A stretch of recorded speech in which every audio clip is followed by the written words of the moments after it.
राजपूत बारिश का नाम नहीं जो बरसे और थम जाए। ये वो सूरज नहीं जो चमके और डूब जाए। ये वो नाम है उस सांस का।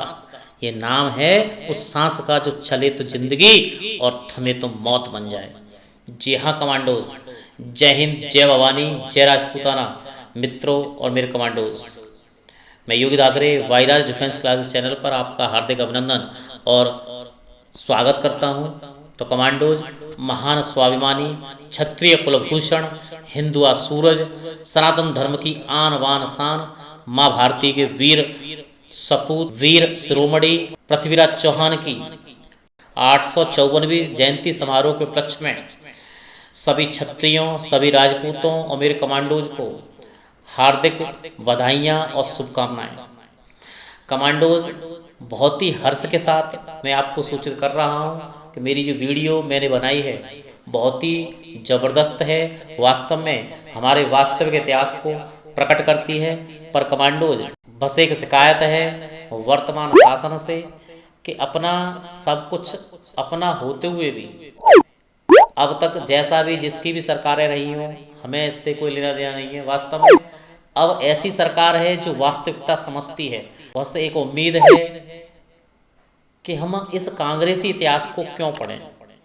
हम इतनी सालों से एक उस इतिहास को पढ़ते आ रहे हैं जो हमें निर्लज्जता, हमें क्रूरता, एक दूसरे से द्वेष करना, ईर्ष्या करना, छल कपट करना ये सिखाता है। हम क्यों न अपने वास्तविक इतिहास, अपने सच्चे सूरवीर योद्धाओं जैसे बप्पा रावल, हम्मीर देव, महाराणा प्रताप, राणा सांगा, छत्रपति शिवाजी, राणा रतन सिंह, ललितादित्य मुक्तापीड़, बप्पा रावल, चंद्रगुप्त मौर्य, हेमचंद्र विक्रमादित्य पोरस जैसे वीर पराक्रमी राजाओं को क्यों नहीं पढ़ते। वास्तव में हमारा भारतीय इतिहास इतना है कि हमें उस कांग्रेस इतिहास की आवश्यकता नहीं है। हमें उस अरबी, तुर्की, मुगलों को पढ़ने की आवश्यकता नहीं है।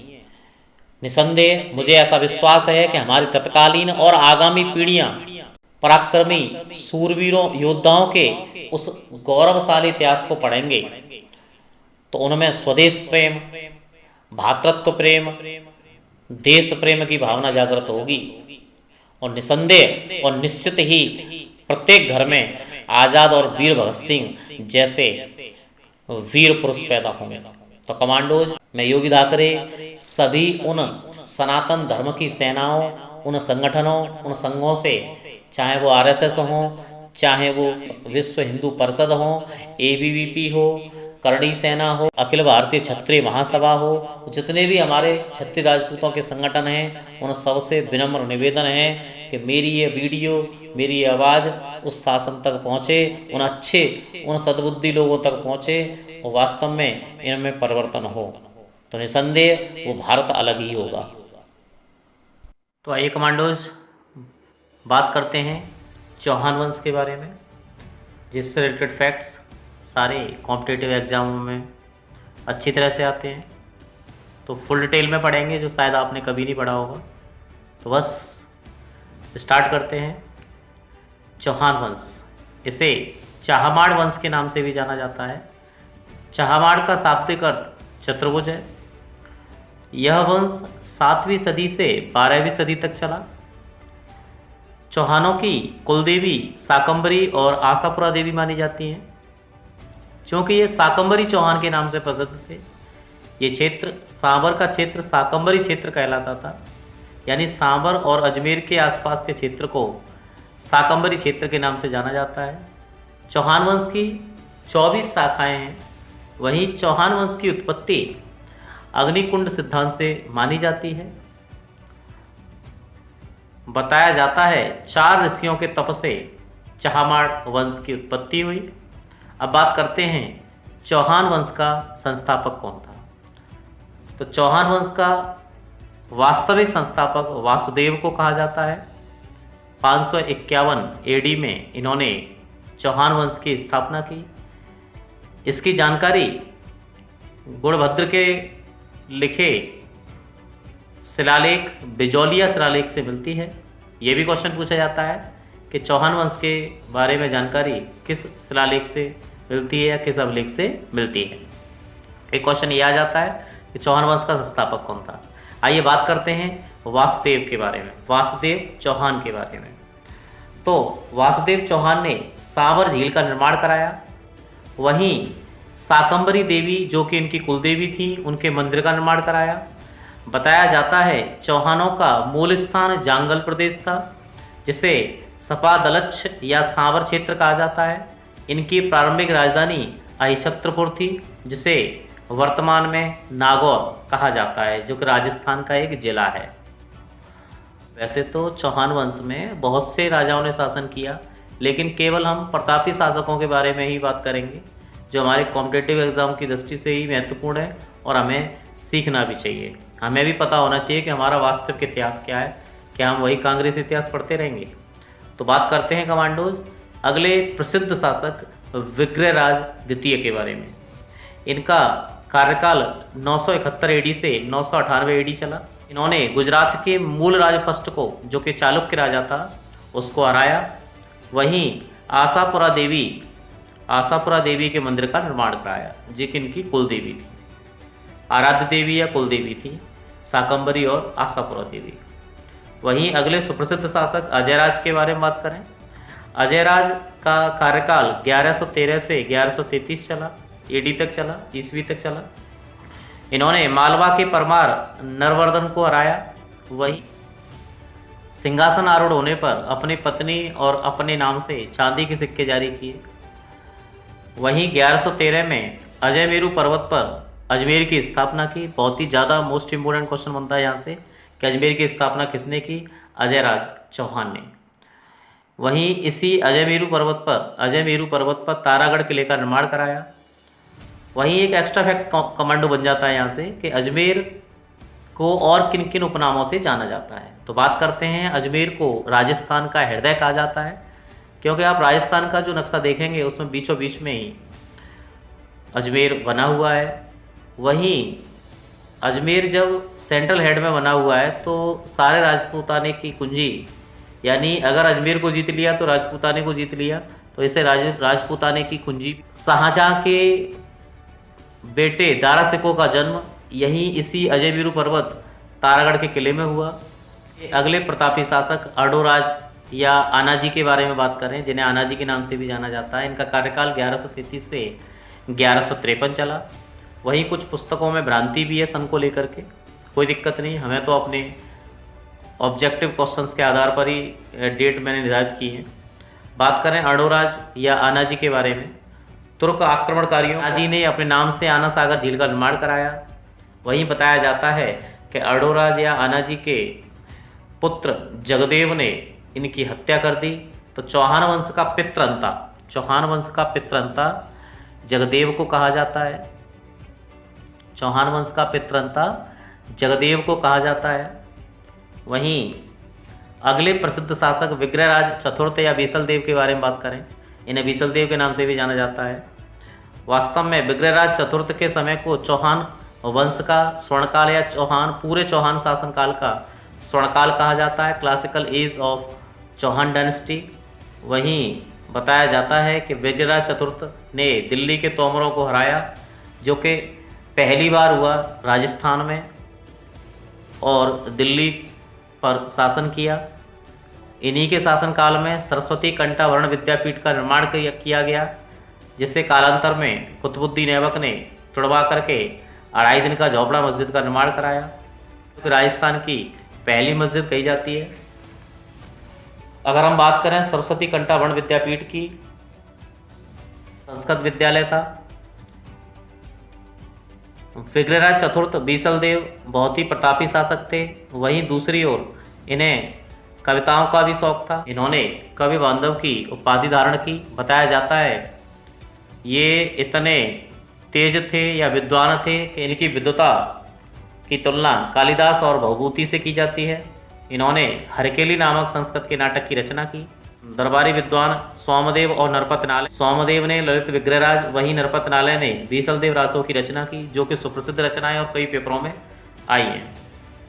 तो राजस्थान की पहली मस्जिद कौन सी थी? 2.5 दिन का झोपड़ा मस्जिद। वास्तव में ये 2.5 दिन में बनकर तैयार हुई, इसीलिए इसे 2.5 दिन का झोपड़ा मस्जिद कहा जाता है, जो कि कुतुबुद्दीन ऐबक ने तुड़वा करके संस्कृत विद्यालय को तुड़वा करके बनवाई थी। वहीं अगले प्रसिद्ध शासक की बात करें तो अगले प्रसिद्ध शासक सोमेश्वर चौहान थे। सोमेश्वर चौहान का कार्यकाल 1169 से 77 तक माना जाता है। सोमेश्वर का विवाह अनंगपाल तोमर की बेटी कर्पूरी देवी से हुआ। वहीं इनके पुत्र पृथ्वीराज तृतीय और हरिराज हुए और उनकी पुत्री प्रथा हुई। सोमेश्वर चौहान की हत्या गुजरात के चालुक्य शासक भीम सेकंड या भीम सोलंकी ने एक युद्ध के दौरान कर दी। अब हम बात करते हैं हिंदू शिरोमणि, हिंदू असूरज, अंतिम दिल्ली सल्तनत के अंतिम हिंदू सम्राट, सुप्रसिद्ध शब्दवेदी, बाण विद्या में पारंगत, पशु पक्षियों की भाषा को समझने वाले वीर योद्धा जिन्हें भारतेश्वर, राय पिथौरा, सपादलेश्वर, दलपुंगल अर्थात विश्व विजेता के नाम से जाना जाता है। जी हाँ, मैं बात कर रहा हूँ पृथ्वीराज चौहान तृतीय के बारे में। तो कमांडोज, पृथ्वीराज चौहान तृतीय के बारे में पढ़ने से पहले कुछ लाइनों में मैं कहना चाहूँगा, 12 वर्ष कुकर जिए और 13 लो जिए सियार, 12 वर्ष कुकर जिए और 13 लो जिए सियार, वर्ष 18 क्षत्रिय जिए, आगे जीवे सो धिक्कार। तो कमांडोज, इन पंक्तियों से प्रकट होता है कि राजपूताना वास्तव में श्रेष्ठ रहा है, क्षत्रियों की परंपरा शुरू से ही गौरवशाली रही है। तो फिर क्यों अपने इतिहास से हम वंचित क्यों रहें? हम क्यों ना अपने इतिहास को ज़्यादा से ज़्यादा पढ़ें? हम उन क्रूर शासकों को पढ़ने के बजाय अपने इस गौरवशाली इतिहास को पढ़ें। तो कुछ पंक्तियों के माध्यम से मैं पृथ्वीराज चौहान तृतीय के बारे में बताना चाहूँगा कि क्या थी उनकी शौर्य गाथा।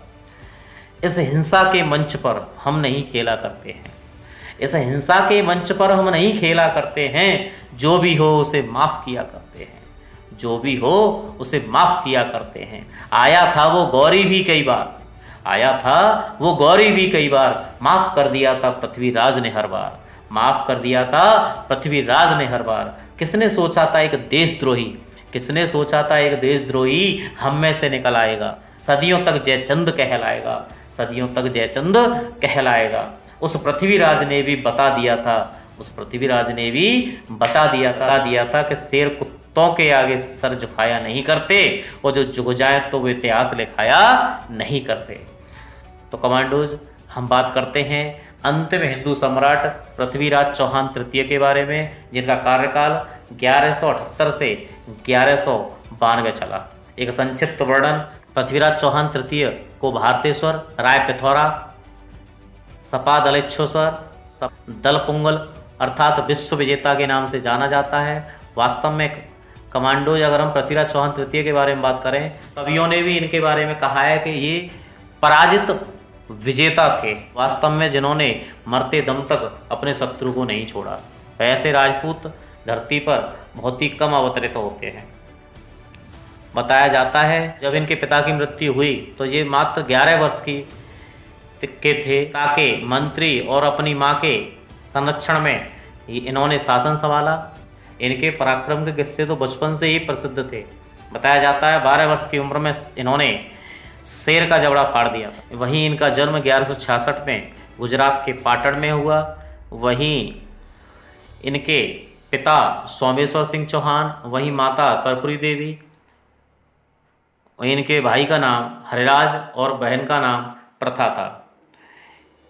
इन्होंने लगभग 13 विवाह किए। इनके नाना का नाम अनंगपाल तोमर, जो कि दिल्ली के प्रमुख शासक थे, जिन्होंने दिल्ली की स्थापना की। ये भी क्वेश्चन बहुत ज़्यादा पूछा जाता है।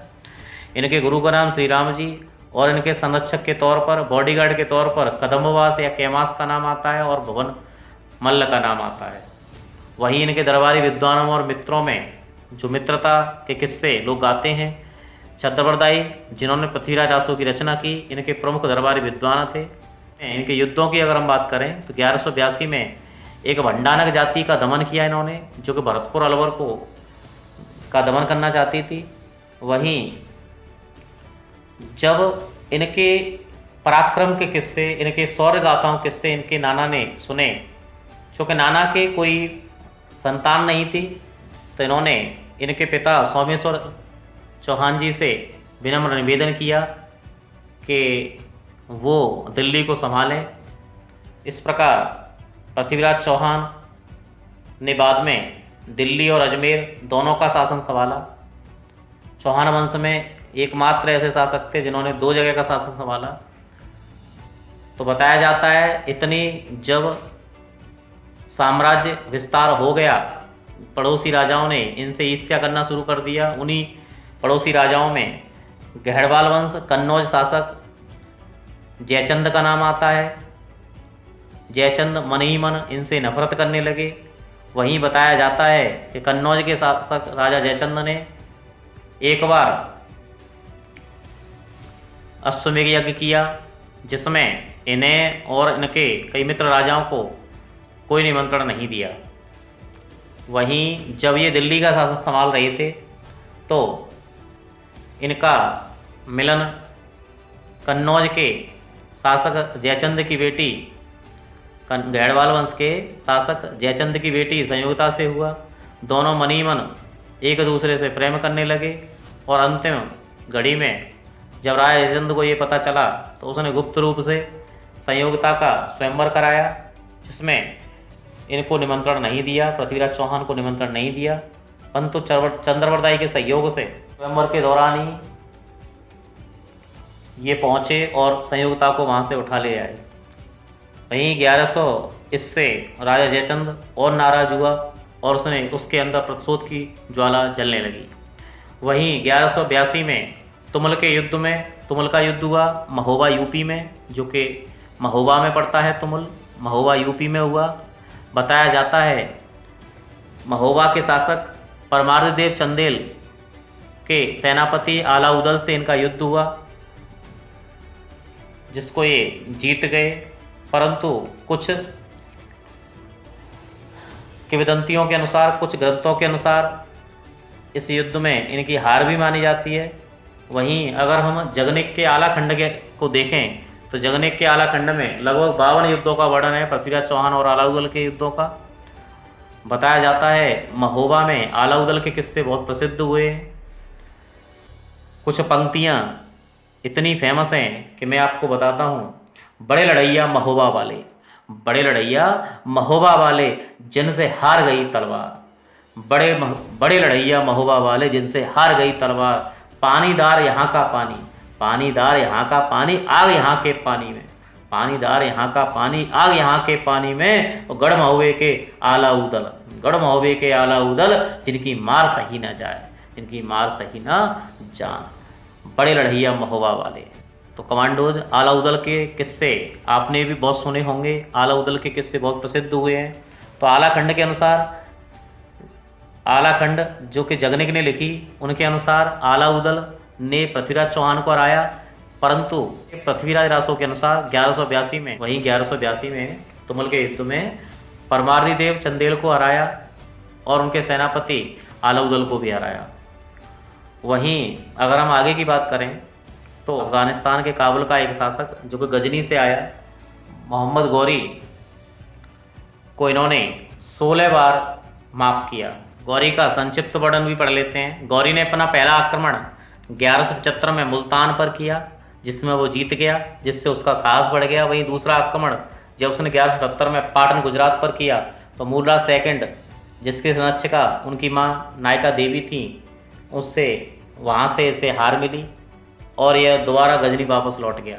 वहीं बताया जाता है, वहीं पृथ्वीराज चौहान ने जब इसको 16 बार हराया तो यह पूरी तरीके से टूट चुका था। उधर राजा जयचंद प्रतिशोध की ज्वाला में जल रहा था। तो राजा जयचंद को पता चला कि गौरी बार बार आक्रमण कर रहा है और उसका ही मुख्य शत्रु पृथ्वीराज चौहान है। तो जयचंद मोहम्मद गौरी से मिल गया, उसने उससे संधि कर ली। मोहम्मद गौरी अपनी विशाल सेना के साथ तराइन के मैदान में आ खड़ा हुआ 1191 में, जिसे तराइन का प्रथम युद्ध कहा जाता है, जिसमें पृथ्वीराज चौहान के प्रमुख सेनापति गोविंद राय और खांडे राय थे। वास्तव में यह निर्णायक युद्ध रहा, तराइन का प्रथम युद्ध। पृथ्वीराज चौहान जीते, मोहम्मद गौरी की बुरी हार हुई, जिसमें मोहम्मद गौरी को बुरी तरीके से खदेड़ दिया गया। बताया जाता है कि पृथ्वीराज चौहान ने मोहम्मद गौरी को 16 बार हराया और 16 बार कुरान की कसम खिलवाई कि वो युद्ध नहीं करेगा। परंतु अब आप ही समझ लो, मुस्लिम वर्ग या इस्लाम वर्ग ये कैसा है, ये तुर्की आक्रमणकारी कैसे हैं, ये किसी को नहीं बख्शते हैं। आप ही दया करते रहो और दया का परिणाम आपको देखने अभी आगे मिलेगा। तो बस यही पृथ्वीराज चौहान की भूल रही और उन्होंने इसको छोड़ दिया। यही छोड़ने की भूल उनके लिए साजिश सिद्ध हुई। मोहम्मद गौरी 1 साल के बाद 1192 में अपनी सेना के साथ आ खड़ा हुआ और उसने तराइन के मैदान में आते ही संधि प्रस्ताव भेजा पृथ्वीराज चौहान के लिए, परंतु पृथ्वीराज चौहान ने इसको हल्के में लिया। और चूँकि पृथ्वीराज चौहान की सेना बहुत थी, फिर भी मोहम्मद गौरी ने अपने सातिरपने से और अपनी चालाकी से और छल कपट से अचानक पृथ्वीराज चौहान की सेना पर आक्रमण कर दिया, जिससे उनके बहुत से सेनापति और वीर योद्धा धराशायी हो गए। और अंत में पृथ्वीराज रासो के अनुसार ये ऐसा कहा जाता है कि मोहम्मद गौरी इन्हें बंदी बनाकर गजनी ले गया और इनकी आंखें फोड़ दी, वहीं इनकी आंखें फोड़ दी। बताया जाता है इनके प्रिय मित्र चंद्रवरदाई को ये चीज़ सही नहीं गई और वो उनसे मिलने गजनी पहुँचे। बताया जाता है कि गजनी में पहुँच कर के चंद्रवरदाई ने सबसे पहले मोहम्मद गौरी को अपने कला से मंत्रमुग्ध किया। पृथ्वीराज चौहान से मिले, उनकी आपस में बात हुई। उन्होंने पृथ्वीराज चौहान को उकसाया कि राजपूताना इतिहास अगर लिखना है तो शत्रु को मारना ही होगा। तो बताया जाता है उन्होंने आपसी योजना बनाई। जब चंद्रवरदाई ने मोहम्मद गौरी को उकसाया कि पृथ्वीराज चौहान एक विशेष विद्या जानते हैं, अगर वो उसको देखें तो बताया जाता है मोहम्मद गौरी ने भी आदेश दे दिया, उसके लिए सहमत हो गया। मोहम्मद गौरी भी उनके उस शब्द वेदी बाण विद्या को जानने के लिए उत्सुक हो गया, उसने भी उस पर सहमति जता दी। अगले दिन राज दरबार लगा। तो पृथ्वीराज चौहान चंद्रवरदाई ने पहले से ही योजना बनाई थी कि वो जैसे जैसे इशारा करेंगे वो सुल्तान को ख़त्म करके अपने आपस में एक दूसरे को ख़त्म कर लेंगे। तो बताया जाता है कि चंद्रवरदाई बहुत ही, उन्हें बचपन से ही कविताओं का शौक था और कहा जाता है जहाँ न पहुँचे रवि वहाँ पहुँचे कवि। तो वास्तव में चंद्रवरदाई की योग्यता का वर्णन यहाँ देखने को मिलता है। चंद्रवरदाई ने जैसे ही वहाँ की लोकेशन देखी, वहाँ के सब चीज़ों का आकलन किया, लोकेशन देखी, ट्रेस की, और जैसे ही उन्होंने एक दोहे पंक्तियों के रूप में अंगुल अष्ट प्रमाण ता ऊपर सुल्तान है मत चूके चौहान। 24 गज अंगुल अष्ट प्रमाण, 24 गज अंगुल अष्ट प्रमाण, ऊपर सुल्तान है चूके चौहान, चूके चौहान अमर है स्वाभिमान।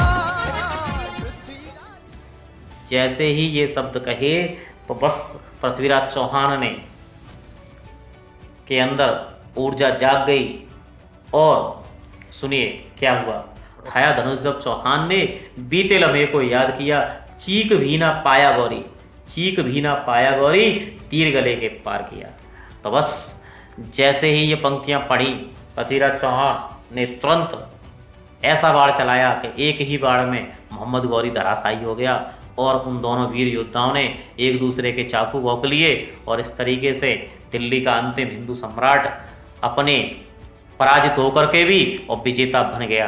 तो कमांडोज, ये है शौर्य गाथा हमारे हिंदू सम्राटों की। तो इन कांग्रेसी इतिहास को पढ़ने की बजाय अपनी पीढ़ियों को अपने वास्तविक इतिहास को पढ़ाओ, जिससे कम से कम उन्हें अपने इतिहास पर गर्व महसूस हो, उससे सीखें न कि बिगड़ें। दिल्ली सल्तनत, मुगल काल और जितने भी ये तुर्की हूड़ आक्रमणकारी हुए, इनसे सिवाय क्रूरता और वैमस्यता और एक दूसरे से नफरत के सिवा कुछ नहीं सीखने को मिलता। सीखना है तो अपने जितनी भी पीढ़ियां हैं, जब अपने इस गौरवशाली इतिहास को पढ़ेंगी तभी वो पराक्रमी और योग्यतावान बनेंगी। तो कमांडोज, आपसे विनम्र निवेदन है कि मेरी इस वीडियो को अंतिम हिंदू सम्राट पृथ्वीराज चौहान की जयंती पर, इन्हें हिंदू शिरोमणि हिंदुआ सूरज पृथ्वीराज चौहान की जयंती पर अगर वास्तव में आप सच्चे राजपूत हैं तो इस वीडियो को जन जन तक पहुंचाएं, जिससे हमारे राजपूत भाई जितने भी हैं, क्षत्रिय जितने भी हैं, इन कहानियों को समझें पढ़ें और अपने वीर योद्धाओं के बलिदान पराक्रम को समझें और आने वाली पीढ़ियों को भी सुनाएं। मेरी इस वीडियो के माध्यम से मेरी आवाज़ मोदी जी तक पहुँचे कि वास्तव में हमें जो कांग्रेसी इतिहास पढ़ाया जा रहा है वो हमारे पाठ्यक्रम से हटा करके हमारे वास्तविक इतिहास को पढ़ाया जाए। बस हमारी यही इच्छा है। मैं चाहूँगा चाहे वो कड़ी सेना हो, चाहे वो अखिल भारतीय क्षत्रिय महासभा हो, चाहे वो विश्व हिंदू परिषद हो, चाहे वो हमारी RSS हो, चाहे हमारा हिंदू जन मंच हो, जितनी भी सनातनी धर्म संस्थाएं हैं, जितनी भी सनातन धर्म से संबंधित सेनाएं हैं, वो इस वीडियो को ज़्यादा से ज़्यादा लोगों तक पहुंचाएं। और वास्तव में जब ये आवाज़ पहुंचेगी मोदी जी तक तो निश्चित ही निसंकोच निश्चित ही वो इस पर विचार करेंगे। तो कमांडोज वास्तव में जब हमारे इस गौरवशाली सम्राटों के बारे में जब हमारी पीढ़ियां पढ़ेंगी तो वास्तव में वो पराक्रमी और योग्यतावान हो। जय हिंद, जय भारत, इंकलाब जिंदाबाद, जय भवानी, जय राजपूताना।